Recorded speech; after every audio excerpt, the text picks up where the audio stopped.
এই হাদিসটির প্রেমে পড়ে গেছি, তো আপনারাও শুনে যান। আপনি যখন নিজের ঘরে নীরবে কান্না করবেন, আল্লাহ তখন ফেরেশতাদের উদ্দেশ্য করে বলেন, কোন জিনিস আমার এই বান্দার চোখে পানি আনলো? ফেরেশতাগণ বলেন, আপনার বান্দা সুখে নেই, আপনার বান্দা অনেকদিন হাসেনি।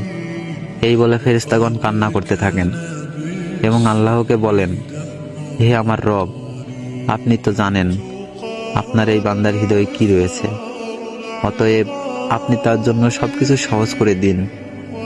আল্লাহ বলেন, আমার এই বান্দা এমন কিছু জীবন থেকে হারিয়ে ফেলেছে যে সে অধিক ভালোবেসেছিল। অতএব আল্লাহ বলেন, আমি শপথ করছি, আমার বান্দা যা তার জীবন থেকে হারিয়েছে তার চেয়ে উত্তম জিনিস আমি তাকে এনে দিব, যা দেখে দুনিয়া ও আখিরাতে সবাই বিস্মিত হবে।